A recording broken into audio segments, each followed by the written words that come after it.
खबर का अयोध्या की मिल्कीपुर विधानसभा उपचुनाव में ब्राह्मण मतदाताओं को सहेजने के लिए उनको रिझाने के लिए भाजपा संगठन ने ब्राह्मण चेहरा व गोसाईगंज से विधायक रहे इंद्र प्रताप तिवारी उर्फ खब्बू तिवारी को चुनाव प्रचार के मैदान में उतार दिया है। लाव लश्कर के साथ आज खब्बू तिवारी मिल्कीपुर क्षेत्र में पहुंचे, जहां उनका जोरदार स्वागत किया गया। उन्होंने भाजपा प्रत्याशी चंद्रभानु पासवान के समर्थन में चुनाव प्रचार शुरू किया।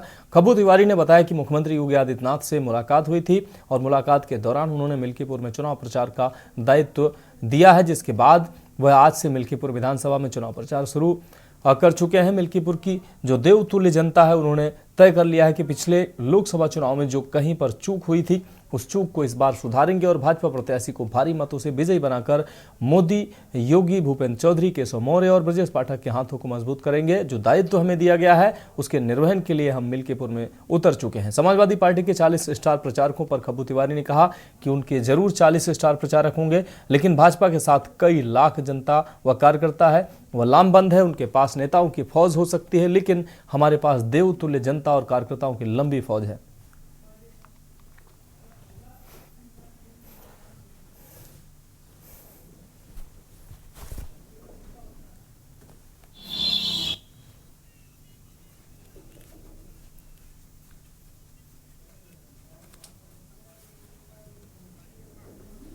ने तय कर लिया है कि पिछले लोकसभा चुनाव में जो कहीं पर चूक हुई, उस चूक को अपनी सुधारेंगे और भारतीय जनता पार्टी के प्रत्याशी को भारी मतों से विजयी बनाकर माननीय मोदी जी को, माननीय योगी जी को, माननीय अमित शाह जी को, माननीय केशव मौर्य जी को, माननीय ब्रजेश पाठक जी को, माननीय भूपेंद्र चौधरी जी के हाथों को मजबूत करेंगे। माननीय प्रदेश अध्यक्ष जी से, माननीय महामंत्री संगठन जी से सबसे शिष्टाचार भेंट थी।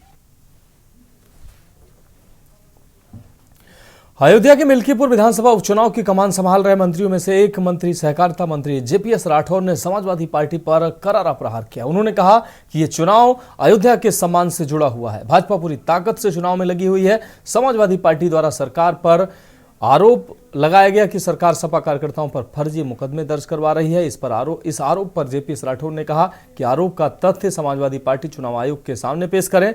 जेपीएस राठौर ने कहा कि समाजवादी पार्टी समझ गई है कि वह चुनाव हार रही है। भाजपा बहुत बड़े अंतर से चुनाव जीत रही है। समाजवादी पार्टी हार के बहाने ढूंढ रही है। सपा सोच रही है कि चुनाव हारने के बाद हम जनता के पास किस तरह जाएंगे, इसलिए पुलिस प्रशासन पर अभी से आरोप लगाना शुरू कर दिया है। इसके बाद ईवीएम पर आरोप लगाएंगे, फिर कहेंगे भाजपा वालों ने गुंडई की। भाजपा पूरी तरह से शांतिपूर्ण चुनाव लड़ रही है।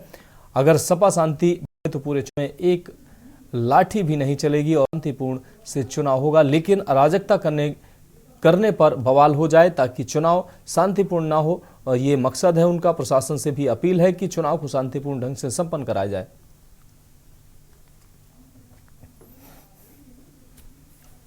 ऐसा है कि मिल्कीपुर का ये चुनाव अयोध्या के सम्मान से जुड़ा हुआ चुनाव है और भारतीय जनता पार्टी पूरी ताकत इस चुनाव में लगाई हुई है और समाजवादी पार्टी पूरी तरीके से समझ गई है कि अब उनके पास कुछ बचा नहीं है।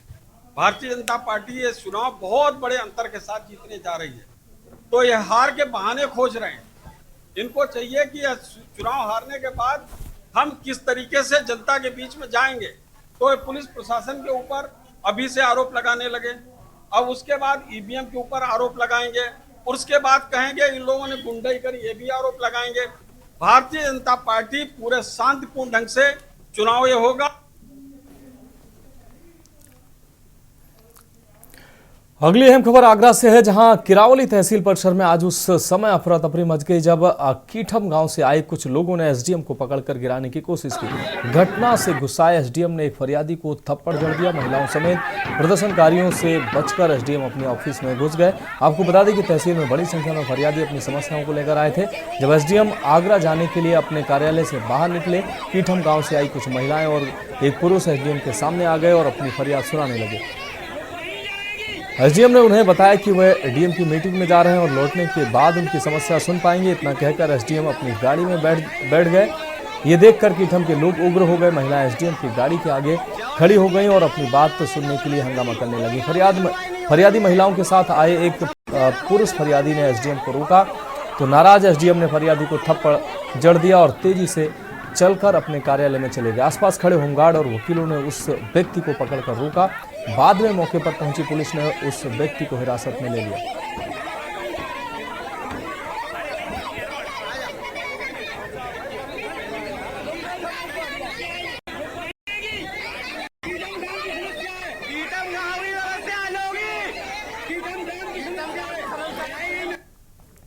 अगली अहम खबर का रुख करेंगे राजधानी लखनऊ के मड़ियाओं थाना क्षेत्र के फैजुल्लागंज से एसटीएफ व आपको बता दें एफएसडीए की संयुक्त टीम ने 112 कुंटल नकली चाय पत्ती बरामद की है। इसके तार सीतापुर से जुड़े हुए हैं। पुलिस टीम के मुताबिक आरोपी व उसके परिजन लखनऊ के साथ सीतापुर के लोगों तक भी यह जहरीली चाय पहुंचा रहे थे।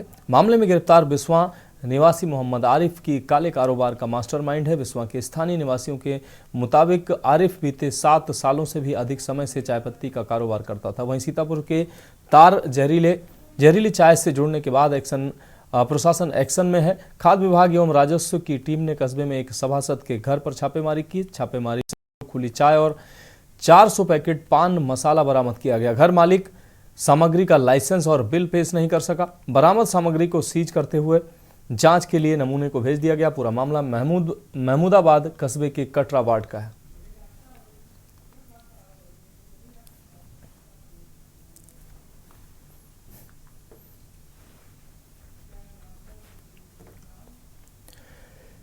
रुक करेंगे अगली अहम खबर का। अधिवक्ताओं पर लगातार हो रहे हमले से आहत आज अधिवक्ता संघर्ष समिति ने पुलिस कमिश्नर को ज्ञापन देते हुए अधिवक्ता नेहा दीक्षित की रिपोर्ट दर्ज कर बलात्कार के आरोपी पर सख्त कार्रवाई करने की मांग की है। मामला कुछ इस प्रकार है कि अधिवक्ता नेहा दीक्षित पर परमठ निवासी एक बलात्कार के आरोपी मुलजिम ने जेल से छूटने के बाद राह चलते हमला कर घायल कर दिया। इस हमले में अधिवक्ता के साथ साथ उनके एक साथी भी घायल हो गए। मामला पुलिस के संज्ञान में आने के बाद भी पुलिस ने मुकदमा दर्ज नहीं किया, जिससे अधिवक्ता समाज में अवसाद व क्रोध की लहर दौड़ गई। इसी को संज्ञान में लेते हुए आज अधिवक्ता संघर्ष समिति के बैनर तले वरिष्ठ अधिवक्ता रविंद्र शर्मा ने कानपुर पुलिस कमिश्नर को ज्ञापन के माध्यम से मामले की जानकारी करवाते हुए मांग की कि अधिवक्ता पर हमला करने वाले अपराधी के खिलाफ मुकदमा दर्ज कर सख्त से सख्त कार्रवाई सुनिश्चित की जाए, जिससे अधिवक्ता समाज में सही संदेश पहुंच सके।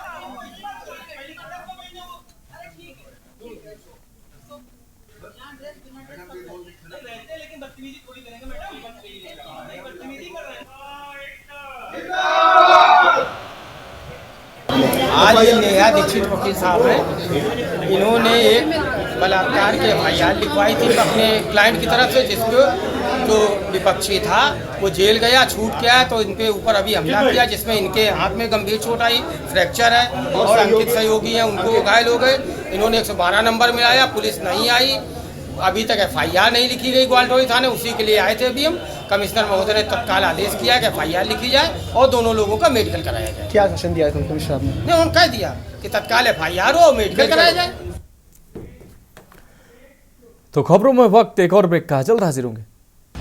ब्रेक के बाद देश की बात में एक बार फिर से आपका स्वागत है। बढ़ेंगे अगली अहम खबर की ओर। बलिया जिले के अलग अलग जगहों से गुम हुए 12,50,000 के मोबाइल फोन को सर्विलांस सेल ने बरामद कर मोबाइल स्वामियों को सुपुर्द किया है, जिससे उनके चेहरे पर खुशी दिखाई दी। बलिया पुलिस को धन्यवाद करते हुए लोगों ने पुलिस की सराहना की। बलिया पुलिस लाइन में अधीक्षक ओमवीर सिंह ने प्रेस वार्ता करके कहा कि 58 मोबाइल स्वामियों को बुलाकर उनको मोबाइल सुपुर्द किया गया, जिनके पास से ये मोबाइल गुम हो गए थे, जिनकी कीमत लगभग 12,50,000 रुपए बताई जा रही है। बलिया पुलिस अधीक्षक ने आगे बताया कि ये सभी मोबाइल स्वामियों ने मोबाइल गुम हो जाने की शिकायत की थी और भी मोबाइल फ़ोन थाने से लोगों को सुपुर्द किया गया, जिसको लेकर लगभग 150 मोबाइल फ़ोन हैं, जिसको सर्विलांस सेल ने कड़ी मशक्कत करके बरामद किया है। वासियों के जो मोबाइल किन्हीं कारणों से मिस हो गए थे, कई बार लोग कोई घर से उठा ले गया, कई बार बाजार गए गिर जाता है मोबाइल, इस तरह के आज 58 मोबाइल जो हमारी सर्विलेंस टीम है जनपद बलिया की, उसके द्वारा बरामद करके जो उनके ओरिजिनल मालिक थे उनको दिए गए हैं। इसके अलावा काफ़ी मोबाइल थाना स्तर से भी दिए गए हैं।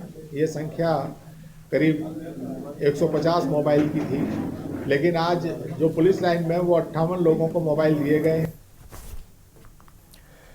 अगली अहम खबर बाराबंकी से, जहां सुबह थाना क्षेत्र में 3 तलाक का मामला सामने आया है। 4 पहिया वाहन न मिलने पर पति ने फोन के माध्यम से पत्नी को 3 तलाक दिया है। बच्चों के साथ थाने पहुंची पत्नी ने पुलिस से शिकायत की। बीते 6 वर्ष पहले थाना क्षेत्र चौकी इस्लामपुर गांव के एक युवक से शादी हुई थी। पीड़िता ने दहेज की मांग को लेकर मारपीट कर घर से भगाने का भी आरोप लगाया। एसएचओ कृष्णकांत सिंह ने बताया कि तहरीर मिली है, मामले की जाँच कराकर कार्रवाई की जाएगी।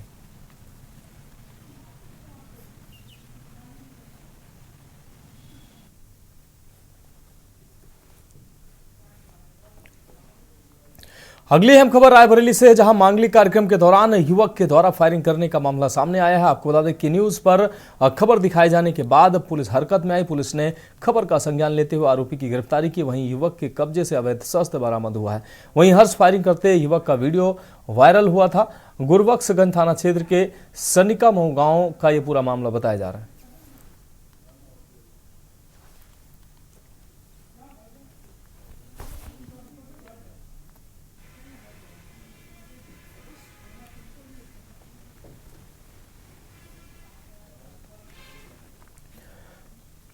अगली अहम खबर कन्नौज से है, जहां छिबरामऊ पुलिस के हाथ बड़ी सफलता लगी है। आपको बता दें, अवैध असलहों की तस्करी करने जा रहे असल तस्कर को चेकिंग के दौरान पुलिस ने दबोच लिया है। तस्कर के पास से 19 देसी अवैध तमंचे, 315 बोर, 8 जिंदा कारतूस, 315 बोर व 3500 रुपए नगद सहित एक मोबाइल, एक मोटरसाइकिल बरामद हुआ है। मामले का खुलासा करते हुए एसपी विनोद कुमार ने बताया कि छिबरामऊ पुलिस और एसओजी व सर्विलांस टीम की संयुक्त कार्रवाई में सफलता हासिल हुई है। एसपी ने बताया कि अभियुक्त लाल रामपुर में भी असलहों की खरीद फरोख्त में जेल जा चुका है। ये कन्नौज सहित आसपास कई जिलों में असलहों को बेचने का काम करता था। यह अभियुक्त एटा जिले के रहने वाला है। इसको जो असलहे देता है उसका नाम भी सामने आ गया है, वह भी एटा जिले का रहने वाला है। इस तस्करी में असली मास्टरमाइंड वही है। मामले में अभियुक्त को न्यायिक हिरासत में भेजने की कार्रवाई की जा रही है। वहीं मामले में छिबरामऊ कोतवाली इंचार्ज अजय अवस्थी और उनकी टीम और एसओजी की टीम, सर्विलांस टीम को इस अच्छे कार्य के लिए पुरस्कृत किया जाएगा। एसओजी प्रभारी और सर्विलांस प्रभारी ने संयुक्त रूप से एक असलहा तस्कर को गिरफ्तार किया है। इसका नाम लाला राम उर्फ हरिशंकर है। ये अलीगंज थाना क्षेत्र जनपद एटा का रहने वाला है और इसके कब्जे से 19 अदद 315 बोर के देसी तमंचे, 8 जिंदा कारतूस बरामद हुए हैं।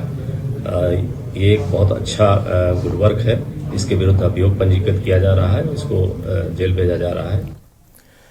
बढ़ेंगे अगली अहम खबर की ओर। अलीगढ़ के नवागत जिलाधिकारी आपको बता दें संजीव रंजन ने सोमवार को कार्यभार संभालने के बाद मंगलवार को कलेक्ट्रेट सभागार में मीडिया से मुलाकात किया और परिचय दिया। मूल रूप से बिहार के नालंदा जिले के निवासी संजीव रंजन 2013 बैच के आईएएस अधिकारी हैं। उन्होंने आईआईटी धनबाद से बीटेक किया है। जिलाधिकारी के रूप में यह उनका चौथा कार्यक्षेत्र है। इससे पहले संभल, सिद्धार्थनगर और प्रतापगढ़ में जिलों में वह सेवाएं दे चुके हैं। साथ ही वह गोरखपुर औद्योगिक विकास प्राधिकरण के सीईओ, कुशीनगर में संयुक्त मजिस्ट्रेट और सहारनपुर के सीडीओ जैसे पदों पर भी कार्यरत रहे हैं। उन्हें बागवानी और फोटोग्राफी का शौक है। प्रेस वार्ता में जिलाधिकारी ने कहा कि अलीगढ़ में सेवा का अवसर मिलना उनके लिए सौभाग्य की बात है। उनकी प्राथमिकता शासन की विकास योजनाओं को पात्र और जरूरतमंद लोगों तक पहुंचाना, कानून व्यवस्था को सुदृढ़ बनाना, साथ ही जन समस्याओं का समयबद्ध समाधान करना है। उन्होंने आश्वासन दिया कि निर्माणाधीन परियोजनाओं को समय पर पूरा किया जाएगा। शासन के कार्य है उसको तेजी से उसका निपटारा कराया जाए और यहाँ के लोगों का विकास किस तरह से किया जाए उस पर कार्य किया जाएगा। इसके लिए सभी सेक्टर्स को खंगाले जाएंगे। वार्ता के दौरान यह भी समझ में आया कि शहर को लेकर थोड़ी जाम और जल निकासी की प्रॉब्लम है। इस पर भी मेरे द्वारा इसका काम किया जाएगा और इसका निस्तारण कराया जाएगा। लेकर जो लोगों की शिकायत है जाम और जल निकासी की, उस पर काम करेंगे और इसको स्मार्ट सिटी के तौर पर डेवलप करने का प्रयास करेंगे। नुमाइश लगने जा रही है आपके संज्ञान में, कुछ विषय लाए गए हैं, चाहे वो मीट की दुकानें हो, चाहे वो प्रॉपर व्यवस्था। अगली अहम खबर उन्नाव जनपद से है, जहां उन्नाव जनपद की तहसील हसनगंज में शीतलहर के दृष्टिगत रखते हुए उपजिलाधिकारी रामदेव निषाद ने कस्तूरबा गांधी आवासीय बालिका विद्यालय विकासखंड हसनगंज, औरास, नवाबगंज, मियागंज व राजकीय बालिका विद्यालय नवाबगंज में आवासित बालिकाओं को कंबल वितरित किया है। कंबल पाकर बच्चों के चेहरे खिल उठे। बच्चों ने सभी का आभार व्यक्त किया है। इस दौरान आशुतोष पांडे, तहसीलदार हसनगंज, खंड शिक्षा अधिकारी व संबंधित विद्यालय की वार्डन उपस्थित रहे। प्रत्येक विद्यालय में 100 कंबल वितरित किए गए हैं। इसके अतिरिक्त आवासित बालिकाओं को डायल 112, पुलिस सुरक्षा, शिक्षा, खेलकूद आदि के संबंध में जानकारी भी दी गई।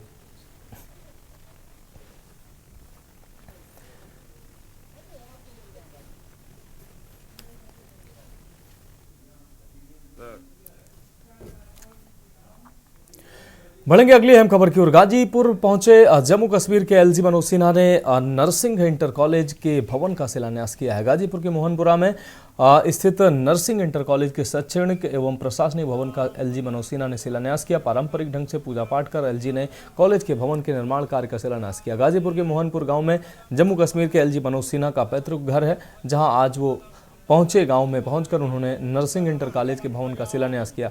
कॉलेज के ये भवन 14 करोड़ की लागत से ओएनजीसी के सहयोग से बनेगा। इस दौरान उन्होंने मौजूद लोगों को संबोधित करते हुए कहा कि भारत विकसित राष्ट्र बनने के लिए कटिबद्ध है और शिक्षा के क्षेत्र में लगातार प्रगति कर रहा है। उन्होंने कहा कि वर्ष 2047 तक देश विकसित राष्ट्र बनने के लिए पूरी तरह से संकल्पित है।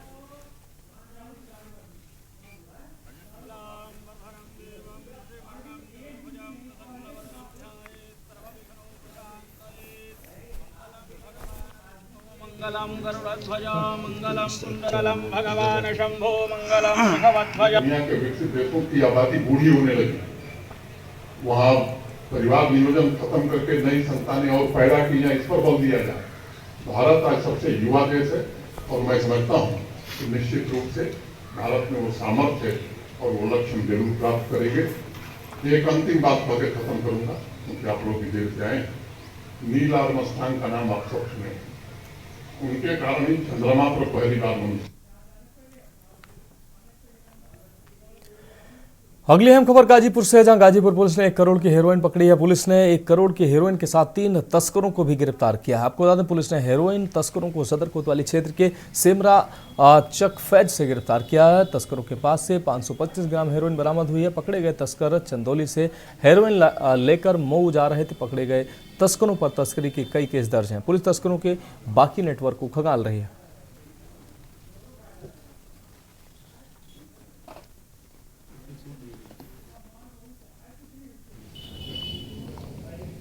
कल रात कोतवाली पुलिस और एनडीआरएफ की टीम जो नारकोटिक्स पे अभियान चलाती है, इनकी ज्वाइंट ऑपरेशन से 3 अभियुक्तों को गिरफ्तार किया गया है।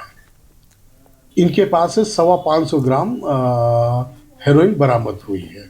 इसमें 2 अभियुक्त जो है पन्नालाल और संजय कुमार और सुरेंद्र कुमार बिंद, ये 3 लोग पकड़े गए हैं। इसमें 2 दिलदार नगर के रहने वाले हैं और 1 कोतवाली का ही रहने वाला है। इनको सेवरा चेक फैज के पास से गिरफ्तार 3:40 के समय पर गिरफ्तार किया गया है। रुक करेंगे अगली अहम खबर का। राज्य मानवाधिकार आयोग के सदस्य न्यायमूर्ति राजीव लोचन मेहरोत्रा द्वारा शाहजहांपुर जेल में महिला बैरक का निरीक्षण किया गया है। कारागार के मुख्य द्वार पर सदस्य का जेल अधीक्षक मिजाजी लाल द्वारा स्वागत किया गया तथा उन्हें जेल कर्मियों द्वारा सलामी दी गई है। महिला बैरक में निरीक्षण के दौरान महिला बंदियों द्वारा तैयार किए गए विभिन्न सामानों की प्रदर्शनी का अवलोकन किया, जिसमें पेंटिंग, जरी जरदोजी के कार्य, भगवान जी के लिए आसन, सिलाई कढ़ाई के द्वारा तैयार विभिन्न प्रकार के दुपट्टे, बैठने के आसन, भगवान जी की पोशाक, गाय के गोबर से तैयार धूप बत्ती, दीपक, कलात्मक गमले एवं विभिन्न प्रकार के बैग आदि शामिल थे। समस्त सामानों को देखकर सदस्य महोदय अत्यंत प्रसन्न हुए। अलग अलग महिलाओं से मिले जिन्होंने उक्त सामान तैयार किया था। तत्पश्चात उनके द्वारा सभी महिला बंदियों से उनको दी जा रही सुविधाओं जैसे भोजन, चिकित्सा, कौशल प्रशिक्षण आदि के बारे में जानकारी प्राप्त की। महिला बंदियों ने बताया कि यहाँ उन्हें किसी प्रकार की कोई परेशानी नहीं है। महिला बंदियों के जेल में रहते हुए इतने खुशनुमा माहौल देने के लिए जेल अधीक्षक मिजाजी लाल की सराहना करते हुए उन्हें बधाई दी गई।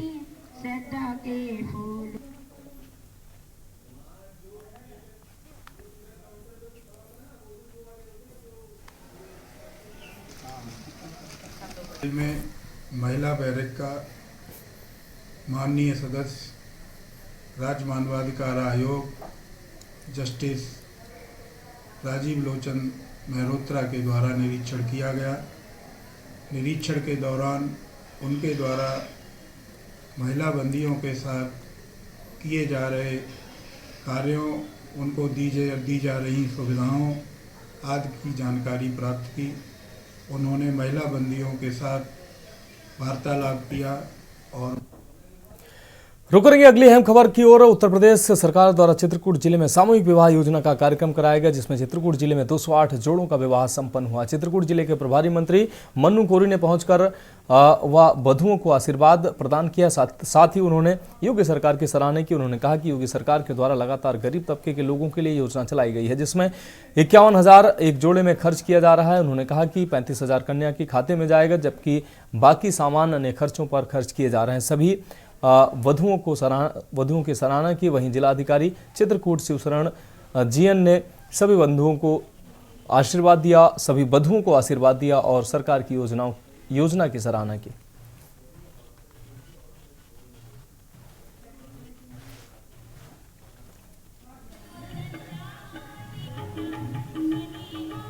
हमारे देश के प्रधानमंत्री माननीय नरेंद्र मोदी जी के द्वारा और उत्तर प्रदेश के यशस्वी मुख्यमंत्री जी के द्वारा जो सामूहिक विवाह 207 जोड़ों की शादियां हुई हैं, उनके लिए 35,000 रुपया लड़की के खाते में डाल दिया गया है और 10,000 का उनको चूड़ी बिछूड़ी और ये करदोनी सामान आदि उनको दहेज में दिया गया है सरकार की ओर से।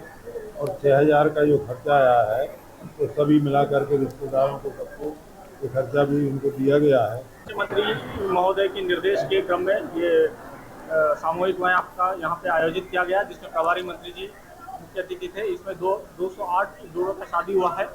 इसमें सरकार की तरफ से 51,000 रुपये दिया जाता है, जिसमें 35,000 रुपये उनके खाते में जाता है, 10,000 रुपये उनके कुछ सामान खरीद लिया जाता है और 6,000 रुपये इस शादी के आयोजन के लिए मतलब प्रति जोड़ों के हिसाब से आता है। और आज प्रभारी मंत्री और बाकी अन्य जनप्रतिनिधियों के सहयोग से आज इस कार्यक्रम का संपूर्ण हुआ है। तो देश की बात में फिलहाल अभी के लिए मेरे साथ इतना ही। मुझे दीजिए इजाजत और आप देखते रहिए के न्यूज़ इंडिया।